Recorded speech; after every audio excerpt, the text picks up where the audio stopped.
আসসালামু আলাইকুম প্রিয় শিক্ষার্থীরা। এই ভিডিওতে আমরা ক্লাস 7 এর বিজ্ঞান বইয়ের পঞ্চম অধ্যায় পরিপাকতন্ত্র ও রক্ত সংবহন তন্ত্রের 52 থেকে 54 পৃষ্ঠার মধ্যে অনুশীলনীর যে কোয়েশ্চেনগুলো দেওয়া আছে এই সবগুলো কোয়েশ্চেনের উত্তর নিয়ে আলোচনা করব। প্রথমে রয়েছে শূন্যস্থান, তারপর সংক্ষিপ্ত এবং এরপর বহু নির্বাচনী এবং সবার শেষে রয়েছে এখানে 2টা সৃজনশীল এবং 2টা নিজে করা প্রশ্ন। এই সবগুলো কোয়েশ্চেনের উত্তর নিয়েই আমরা আলোচনা করব। প্রথমে চলো আমরা অনুশীলনীর শূন্যস্থান পূরণগুলো করে নিই। আমাদের আগের ভিডিওটিতে মোমেন কমেন্ট করেছে, থ্যাঙ্কস স্যার, ওয়েলকাম মোমেন। 1 নাম্বার এনজাইম, এখানে খালি ঘরে বসবে হলো খাদ্য পরিপাকে সাহায্য করে। এখানে এনজাইমের পরে হবে খাদ্য পরিপাকে, এটা তোমরা একটু পরে লিখে দিবে। এরপর 2 নাম্বার আমিষ জাতীয় খাদ্য পরিপাক হয়ে অ্যামাইনো অ্যাসিডে পরিণত হয়, তাহলে দ্বিতীয়টার মধ্যে খালি ঘরে বসবে আমিষ। তারপর 3 নাম্বার লোহিত কণিকায় হিমোগ্লোবিন নামক এক প্রকার পদার্থ থাকে, এখানে খালি ঘরে হিমোগ্লোবিন বসবে। 4 নাম্বার খালি ঘরে অনুচক্রিকা, এরপর রক্ত জমাট বাঁধতে সাহায্য করে। এবং 5 নাম্বার হলো শ্বেত রক্তকণিকা, দেহে প্রহরীর মতো কাজ করে। এরপর প্রথম সংক্ষিপ্ত প্রশ্নটা হলো পরিপাক হওয়া খাদ্য কোথায় কিভাবে শোষিত হয়। এর অ্যান্সার ক্ষুদ্রান্তে পরিপাক হওয়া খাদ্য শোষিত হয়। ক্ষুদ্রান্তের ভিল্লি নামক আঙ্গুলের মতো অভিক্ষেপগুলির মাধ্যমে খাদ্য শোষণ ঘটে। ভিল্লির মধ্যে থাকে রক্তনালী এবং ল্যাকটিয়াল শোষিত খাদ্য রক্তে ও লসিকাতে পরিবহন করে। এরপর 2 নাম্বার দাঁত পরিষ্কার রাখার প্রয়োজনীয়তা ব্যাখ্যা করো। অ্যান্সার দাঁত পরিষ্কার রাখা জরুরি কারণ এর মাধ্যমে দাঁতের ফাঁকে জমে থাকা খাদ্যকণা ও জীবাণু দূর করা যায়। নিয়মিত দাঁত না মাজলে দাঁতে ক্যাভিটি ও মাড়ির রোগ সৃষ্টি হতে পারে। সুস্থ দাঁত হজমে সাহায্য করে এবং আমাদের মুখের সৌন্দর্য বজায় রাখে। 3 নাম্বার মুখ দিয়ে পাকস্থলীতে কিভাবে খাদ্য যায় বর্ণনা করো। আনসার মুখ দিয়ে খাদ্য প্রথমে খাদ্য নালীতে প্রবেশ করে। জিভের সাহায্যে খাদ্য গিলে ফেললে খাদ্যনালীর পেশির সংকোচন ও প্রসারণের মাধ্যমে খাদ্য ধীরে ধীরে পাকস্থলীতে পৌঁছায়। এই প্রক্রিয়াকে পেরিস্টালসিস বলে। 4 নম্বর কোয়েশ্চেন, তোমার দেহে রক্তকণিকার প্রয়োজনীয়তা ব্যাখ্যা করো। অ্যান্সার আমার দেহে রক্তকণিকা বিভিন্ন গুরুত্বপূর্ণ কাজ করে।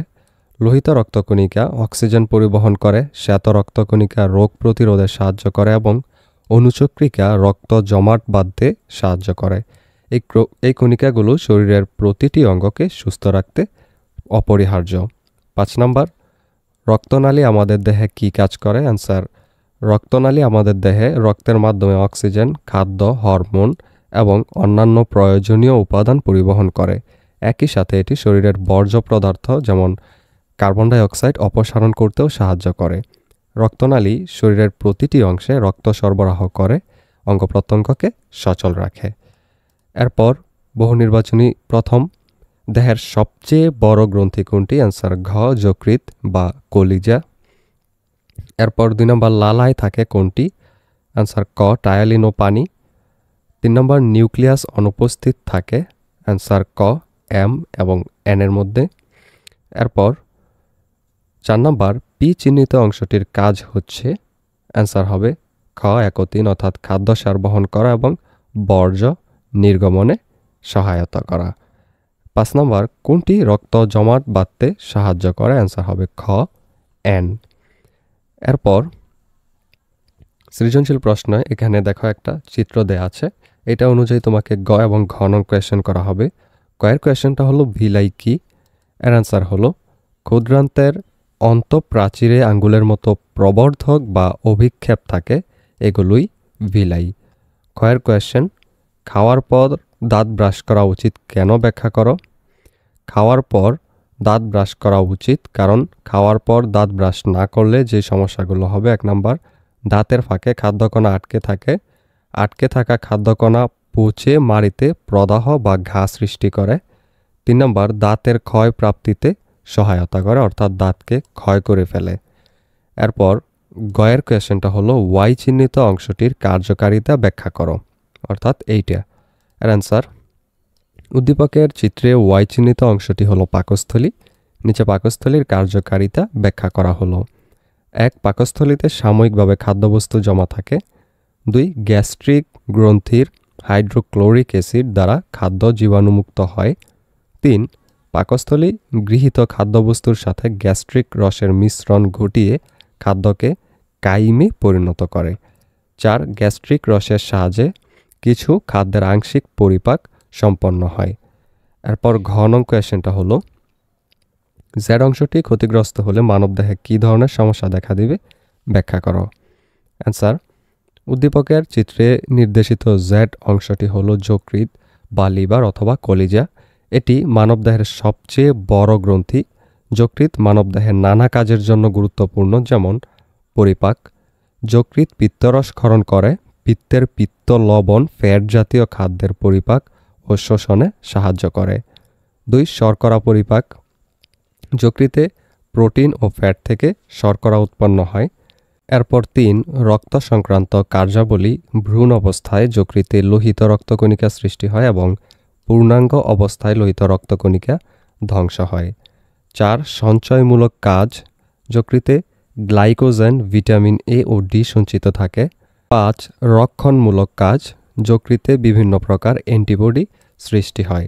উপরের বর্ণনা থেকে বোঝা যায় যে যদি কোনো কারণে এই অঙ্গটি ক্ষতিগ্রস্ত হয় তাহলে উপরোক্ত কাজগুলো সম্পন্ন হতে ব্যাঘাত ঘটবে, ফলে মানুষের নিশ্চিত মৃত্যু হবে।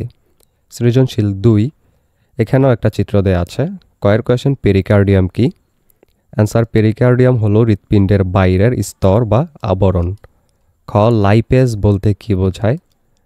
অ্যান্সার, লাইপেজ হলো অগ্নাশয়ের অ্যাসাইনাস ও ডিউডেনাম থেকে নিঃসৃত হওয়া স্নেহ পদার্থ হজমকারী এক প্রকার উৎসেচক, অর্থাৎ এরা চর্বি জাতীয় খাদ্য পরিপাককারী বা লাইপোলাইটিক উৎসেচক।